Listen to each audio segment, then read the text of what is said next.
Welcome to Book Huddle. I'm your host, Karen Reeder with Readgab. Today, our guest is Allie Millington. You guys, I am so excited for this interview. Last year, I read Olivetti, and it was just amazing. And it was actually because I was looking into having her on just to talk about Olivetti that I saw that she has this new book, Once for Yes. And I was like, how have I not heard of this? In all the reading communities that I'm in, you guys, it's amazing.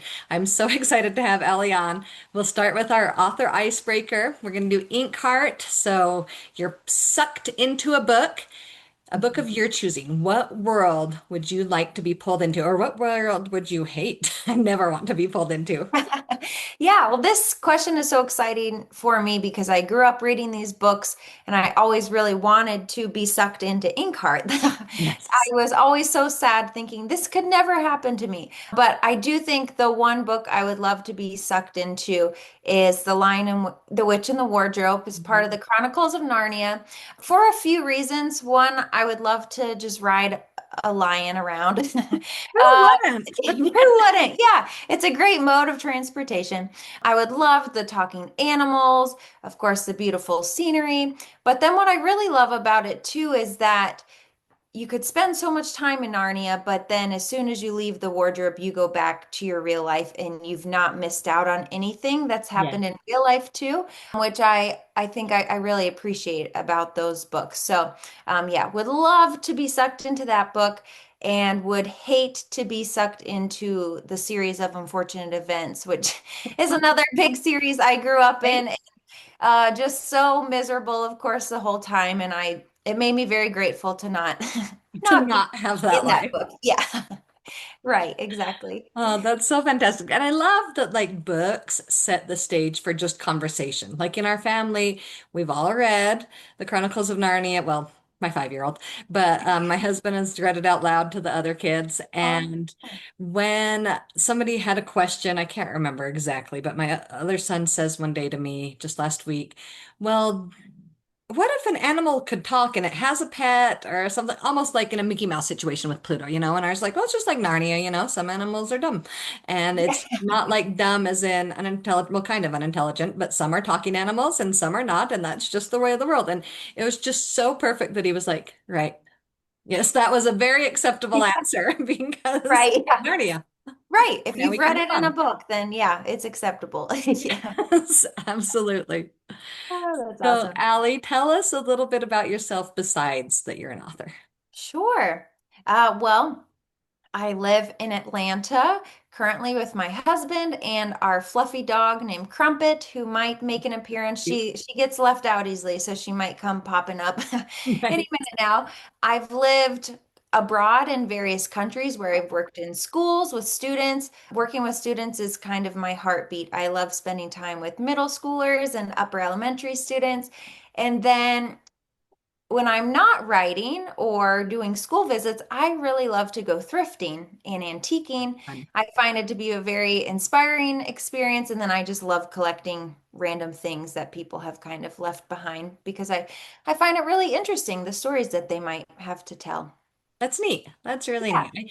I feel yeah, like I've read a couple books recently about that. Like the character in Liar Society does that. There's a couple that yeah. I don't know. It Uh-huh. just feels very familiar, even though that's not something I do. I'm like, oh, I know people. I know Right. people, you know. Yeah, you're good friends. But Yeah. people, yes, my friends do that. Yeah. That's cool. I'll count you among them. Perfect. Thank you. Great company. So tell us, I feel like we've got to do both. Was Olivetti your debut novel, or were you somewhere else before middle grade? Is this your first? Yes, Olivetti was my debut. Not the first book I'd ever written. That was, many books in the making, many years trying to get published and hundreds of rejections. But kind of along the way on that journey, my husband gifted me my first typewriter as a way to encourage me to keep going and to not give up on this dream. And as I started using my typewriter, I started wondering, who else has used this before? And, what kind of stories and memories has this typewriter heard and held? And so the ideas for a new novel kind of started taking shape, and that's where Olivetti was born. So, yeah, that was my debut that came out last March. And then Once for Yes, my second middle grade book, came out this past March. So I'm still pretty fresh in the publishing world, but I've really enjoyed it so far.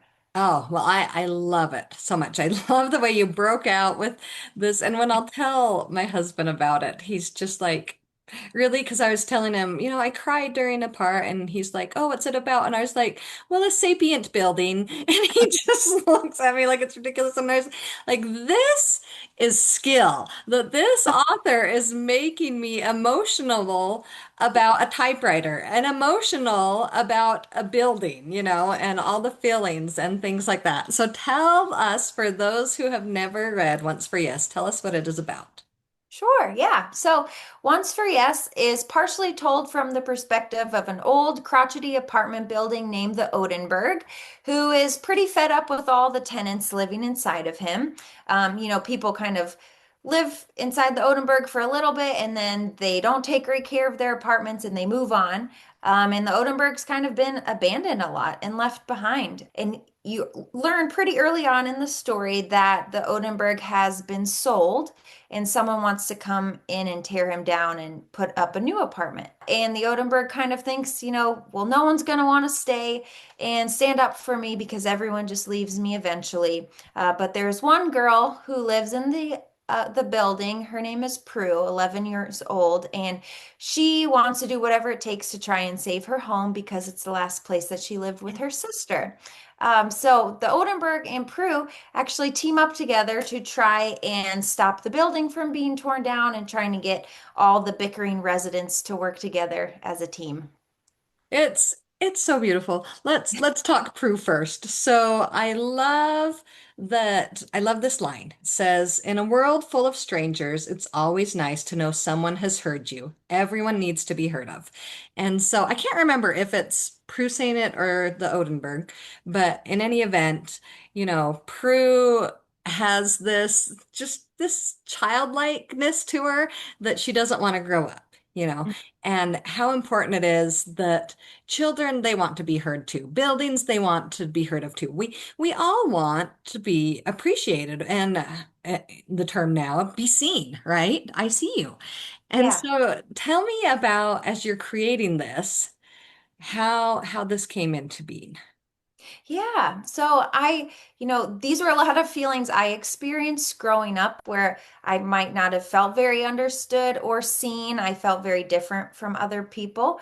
And the main time that I did feel really valuable and heard was when I was reading books. And so books really just were that safe place for me where I felt like I belonged and I could be myself. And so I think that's always going to sort of play a part in the characters I create because I think I still carry some of that with me of, even though I've grown up, I Right. I still, I want to fit in, I want to belong, and I Yeah. just want to feel important as anyone does. And I think it's just something that connects people of all ages together. And so that was something that just really shone through with Prue, even though she's going through so many difficult things that kids her age might not ever go through, dealing with the loss of her sister, but she's also so relatable in the sense that she's just trying to find a friend. She's trying to belong and figure out what to do with all of her feelings. So I have a lot of similarities with Prue for sure.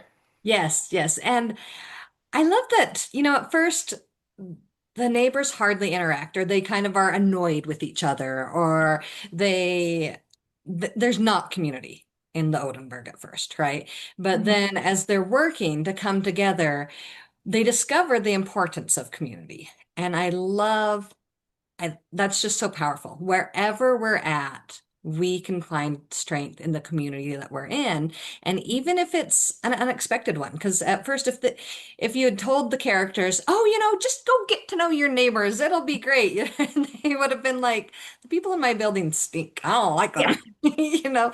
But seeing the good and finding that strength from each other, I think is such a powerful thing. So tell us about creating the different characters in the Odenburgh. Yeah, so that was so much fun. I had this apartment building that I knew I wanted to tell the story of, but then I thought, well, who can I fill this building with? And what kind of interesting people can I can I make live inside of here? And it was almost a fun game thinking, okay, who are the sorts of people who would disagree the most? How could I make it the most interesting, intense, and fill it with the most kind of conflicting personalities? And so I feel like a lot of these characters, they showed up in the Odenburgh kind of fully as they were. I feel Right. that with a lot of my characters, where they are the ones sort of telling their stories and they're showing me who they are, and I'm just sort of sitting back and listening and and Letting it taking come. notes Yeah. on everything. But it was really, really fun to try and think from so many different perspectives because I believe it's about six different characters that get to narrate chapters. And so I got to wear a lot of different hats, which I really enjoyed. And I think what made that possible for me was just trying to practice empathy. I'm not an 11-year-old girl like Prue. I'm not an elderly man like Roland who lives in the building, or Carl, a 20-something-year-old who lives in the basement and eats pizza Oh, rolls. wow. Yeah, I can't fully relate to all of those people, but I could find a common thread of, for Prue, she really wants to be seen. She wants to be known. And so I could tap into that because that's something I feel. And same for all the rest of the characters. So I think just using empathy, which is what books really teach us to do. Yes. It's why they're so powerful is that they allow us to slip into somebody else's perspective. And so I just enjoyed that so much, getting to be able to relate to these characters and hopefully make them relatable to other people who just live different lives than them. Yes, yes, absolutely. And that just gives me goosebumps, you saying that. It's just like because as, from a parent perspective and having been an educator of sixth graders and in my different points using books that I'm like, use the book to acquire empathy. I'm always telling readers to do that. And I think of that myself. I think that's so neat and so powerful that you're saying that you as the writer, that that's how you got into the head and Yeah, your yeah, characters. I love it so, so much. absolutely. Thank Beautiful, beautiful. So going on the opposite, you. let's and I think people feel this way sometimes, that sometimes people will say it's hard to carry somebody emotionally, right? That it can be hard eventually, but we need one another. We need to support each other. But I love this line that it's like it's exhausting holding people and all their problems, right? So this sweet old building, kind of that you compare it to the crotchety old man. I love that comparison because you always love a grumpy old grandpa in a story, right? So, Yeah. where did this come from? You told us how you came up with your typewriter in the first book. Why a building? Yeah, so once I started writing from unique perspectives, I my eyes were kind of open to the fact that any object holds a multitude of stories, and I started thinking, of course, a typewriter would naturally hold many Yeah, stories. That's kind of their job, but what else holds stories? And then an apartment building popped into my head because I thought not only do they hold so much history, they've been around for so long, but they hold lives too. They're people's homes and they are kind of a collector of stories in their own right. And living in Atlanta, and I'm sure you experience this in any major city, so many of these buildings are torn down and that history and those stories are kind of wiped out and people are right. forced to move and find new homes. And so it just felt like a really important topic that I wanted to Neat. write about, but trying to have a different spin on it, from the building's perspective, to think, what would that feel like to be threatened with, Yeah, being torn down? And how would it feel to hold all these people and their problems and feel responsible for that? And then to eventually, grow to care for these people too. So that's kind of where the inspiration started, was just seeing maybe there's more to buildings than meets the eye. Maybe they right. have stories to share. That's neat. And it all comes together so beautifully. And I can't say anything else besides that because I hate to give spoilers. And my favorite thing to do in the world is go in as blind as I can. So everybody just go ahead and read Once for Yes. Go ahead and listen to Olivetti. And actually, I know I listened to Once for Yes, and I'm trying to remember if I listened to Olivetti. They were beautiful audio. I love it so much. And so beautiful ways to enjoy this book. I think it's beautiful. Did I say Thank you so beautiful? much. Olivetti has some fun voice narrators too. If you haven't listened, the man who does the typewriter's voice is a British man. Yes, I did He's got listen to like it then. just Yes. an amazing wise accent, and it's just very well done. So yeah, it was Yes. so And exciting to then see that come to life. Odenburgh is like a New Yorker or something, Yeah, right? yeah, he's like Is he a rough. Boston or New York? I can't I even think remember. it's yeah I'm not very something. good at accents, I know, yeah, it's just a rugged city kind of accent, right? which yeah, It makes it fun. Yes, for yeah, sure. It it's different. is. Hmm. Well, so I like this in the book. Many people could argue this. There's no point in getting attached. They all just leave you anyway. And I am reading another book right now that the kid is just like, I'm just here for the summer. I'm not here. And I can't count how many times in the last year I've read this line, there's no point in getting attached. There's no point in getting attached. Hmm. What is the point in getting attached, Ellie? Hmm. That's a really great question. I'm glad that you pointed that out. Well, I think if you're not attached, you're really just not rooted to anything. You're not grounded. Life without love and without caring really is meaningless. And I think sometimes we try to protect ourselves by not caring and getting attached because we know we could easily lose something. But I think if you just never start off with any love or any care, you've already lost, you've not gained anything. You're just kind of at a deficit. And so I think it's just always worth it to put yourself out there and put your heart on the line, even if it might get a little wounded, which is, something we've all experienced, but I think everyone would agree it's worth it to love and to care enough about the people, around you and standing up for the people who matter to you. Yes, yes, that's beautiful. And the different characters, you're affected. Whether you want to be or not, you're affected by your surroundings, by people, for good or bad. You're always going to be affected. And so why not let it be good? Why not find those strengths and those good things? Because you're going to have to interact to some Yeah, extent in the world. absolutely.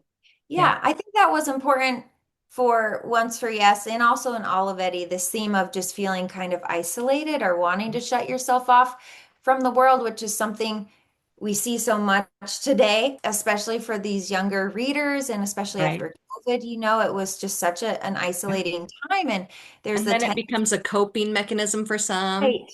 Right. Yeah. And so I just really want to speak to that in my books and Yeah. say, it's just there's no way forward with that. You're just going to get stuck and you won't find that healing or you won't find the people who understand you who can really make you feel seen, as we've talked about already so much. And so community, I think, is always a really big core in my book, or at least just finding someone who really, really gets Yeah. you.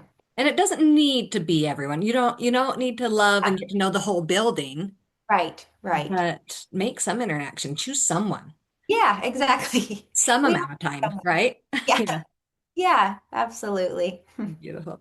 So another quote I love because I'm always just making myself little notes of things that I love, and I can't even remember the context.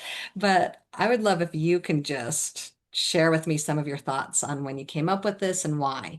Using your imagination was one of the most serious things you can do. It almost sounds, paradoxical. Your imagination, the most serious thing you could do. Yeah. So this was 11-year-old Prue talking after her older sister Fifi has told her, you need to stop pretending because it's time for you to live in the real world. It's time for you to grow up and accept that these are just the way that things are. And Right. for Prue, the way that she copes is to have a sense of imagination. And I think that that's what kids do so beautifully is holding on to that imagination because I really do believe it's a superpower. It's a strength, and so much healing and just comfort can come from that. And so I think it's something that I personally never want to lose, no matter how old I get. And so I do feel like it is one of the most serious things you can do because it's a place of refuge for people. And it's how I don't know, we truly understand ourselves in the world is by using our imagination. That's where empathy comes from. We're having to imagine what it's Right. like And so I think imagination is just the core of so many things that are valuable, and it's looked down upon sometimes, I think, in kids because they need to Yes, grow up and time to grow be up. Why are serious. you acting Right. so childish? Yeah, exactly. But I think we all need to tap into that inner child because that's the most beautiful parts of us. I think the purest parts that Yeah. the world just needs more of, I think, in Yes. adults. Yes, power and creativity, right? And whatever the form of creativity is. Mhm. That's your Yeah. shine. Yes, and it definitely made me feel validated as a writer too, who spends most of her time in her head and in her imagination. Like, no, this is serious. I'm not playing around. Like, this is That's powerful. good. Yeah, it's good. Yeah. It's meaningful. Yeah, Yeah. yeah. I interviewed Lauren Wolk, and that was our whole thing was creativity, in all of its forms and brilliant. Yeah. And yes, That's me. there's definitely joy and power in it. And so yeah, Yeah. I love that line so Thank much. you. So can we expect more books about generally inanimate objects from you or Yep. I'm working on one now, another middle grade novel that's coming out fall of 2026. cool? Um, yeah, I think I just love the possibility of giving anything the possibility, Yes. like just really thinking that there could be more to something than you would expect. And I really enjoy, even though it's challenging writing from these perspectives, I love just opening up my own eyes and readers' eyes to a fresh perspective and viewing the world in a different way that maybe you never have before. So yeah, I think there will always be a little element of something extra in my narration because I think I would get bored if I just wrote about humans all the time. I'm Bless like, their boring hearts sometimes. right, yeah. I'm just like, I always think about things from a human perspective, so why Right. not in my imagination get to spread out a little bit, different perspectives. Right. And I couldn't get over it trying to explain to my husband. And I was like, these things are not boring. This typewriter and this building, there's so much power and emotion there. And I'm like, you just don't get it unless you're gonna have to read it, Yeah, I'm The on board. Yeah. That's right.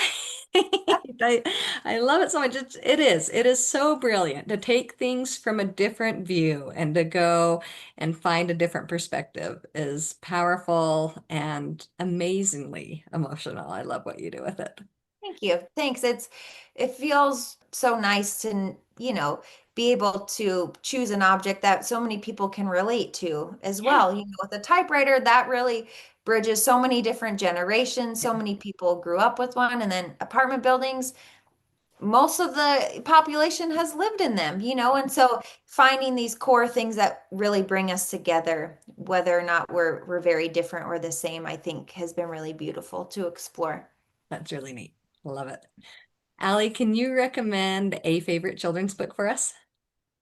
Yes, this is so hard, but I I'm know. going to go off of Just one of the 50 of your right, favorite. one of the 50. Yeah. Recently, my husband and I, before bed, have been going through all the Shel Silverstein poems, which Yay! has been so great. It's been a really long, I don't think I've read them since I was young. Right. Uh, yeah, and so just going back through and we laugh and we cry and we're just so blown away by his wit and how clever he is. So that's been a really nice way to wind down at the end of a day. Just reading those together has been really special. That is so neat. And to do it together. Yeah. I Uh-huh. love that. This own Yeah. little book club with your spouse, Right. right? Yeah. You don't need more than two people to have a book club. We don't. And Crumpet, our dog, sits there and Are she you listens to, in the book yeah. club? Right. Yeah. Yeah. It's a lot of fun. Yeah, I think a lot of people kind of find it weird to read out loud as adults, and me and my husband do it at Christmas time. We started with a Christmas story. No, Yeah. Carol, A Christmas Carol is what we Yeah. started with, and we'd do it every year, and then eventually I'd start falling asleep, and he'd get mad at me. He's like, "You're not even listening," and Right. that's the same. Yeah. We'd be sitting there with our dog, but I was like, "I still love it. I love the sound of your voice." Yeah, yeah, it's a really special thing to get to hear someone read aloud and with kids too, it's so beautiful for them to get to be a part of it. And I just love that about books. They're just constantly bringing people together. Yes, even all my kids, all ages. My almost 16-year-old still loves to be read aloud to. Aw, that's There's sweet. definitely I some love that. fun to be had. Yeah, we all get together. I'm trying to figure out books to get my husband to read out loud to the kids because he'll do Harry Potter and then he's like, he's done. He's done it 3 times now. And he'll do it again with our fourth, the youngest, when she gets a little older. And I'm like, there are other great books out here. I happen to know somebody who could recommend some for you. Right, yeah. It's just But, not like you're a book expert or anything and right. have a shelf behind you. Yeah. Yes. Well, That's thank you awesome. so much, Allie, for taking these and bringing us just a new perspective to something in children's literature. I think it's so fun, so fresh, so emotional. It's brilliant. Thank you so much for what you do. Thanks. Thanks so much for having me and for helping spread the love of reading. It means so much. Thank you. I hope that you enjoyed hearing about Once for Yes as much as I loved reading it. If you like my podcast, Book Cuddle, I'd really appreciate it if you'd take a second and rate and review it on your podcast platform. That helps more people to find Book Cuddle. Now go and have a fantastic week and read some amazing books.